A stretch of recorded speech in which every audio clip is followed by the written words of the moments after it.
Praise the Lord. கர்த்தராகிய இயேசு கிறிஸ்துவின் நாமத்தில் உங்கள் யாவரையும் வாழ்த்துகிறேன்.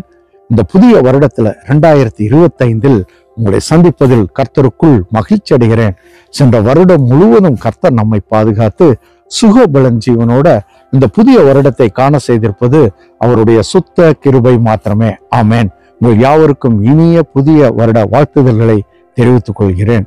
இந்த நாளிலே நாம் பார்க்கும் காரியம் ஏசாயா 54வது அதிகாரத்துல 10வது வசனம்.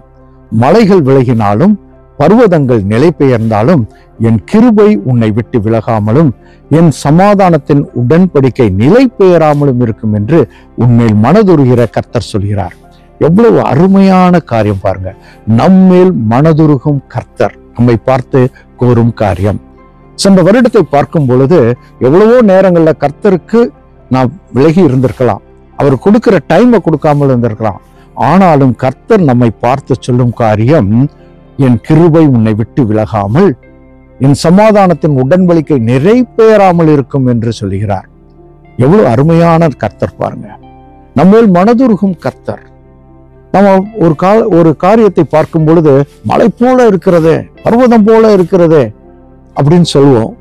ஆனால் மலைகள் விலகினாலும், அப்பேற்பட்ட மலை விலகி சென்றாலும், பர்வதங்கள் நிலை பெயர்ந்து சென்றாலும் கர்த்தர் சொல்லும் காரியம், என் கிருபை உன்னை விட்டு விலகாது, என் சமாதானத்தின் உடன்படிக்கை மாறாமலும் நிலை பெயராமலும் இருக்கும் என்று கர்த்தர் சொல்கிறார்.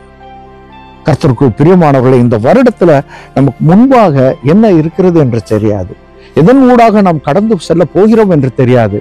ஆனால் நம்மேல் மனதுருகும் கர்த்தரை நமக்குள்ளாக வைத்துக் கொண்டு நாம் நடக்க வேண்டிய வழியில அவருடைய பாதையில நடக்கும் பொழுது, அவருடைய உறவுல நிலைத்திருக்கும் பொழுது, காலைதோறும் அவருடைய புதிய கிருபைகளை பெற்றுக்கொண்டு நாம் செல்லும் பொழுது கர்த்தர் அவருடைய கிருபை நமக்கு போதும் என்று சொல்லி நிறைவாக சமாதானத்தோடு வழி நடத்துவார்.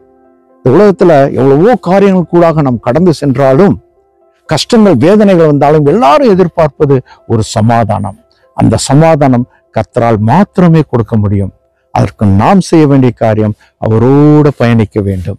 இந்த புதிய வருடத்துல நாம் காரியம் எல்லாவற்றையும் கர்த்தருக்குள்ளாக நாம் செய்யும் பொழுது, கர்த்தரை சார்ந்து வாழும் பொழுது, கர்த்தருடைய உறவுல நாம் பயணிக்கும் பொழுது, நமக்கு முன்பாக எந்த தடைகள் இருந்தாலும் எல்லாவற்றையும் நீக்கி அவருடைய கிருபையினாலும் அவருடைய சமாதானத்திலும் நிறைவாக நம்மை வழிநடத்துவார். இப்பேற்பட்ட ஆசீர்வாதத்தை கர்த்தர் உங்களுக்கும் உங்கள் குடும்பத்திற்கும் நிறைவாய் தந்து வழிநடத்துவாராக. ஆமேன், ஆமேன்.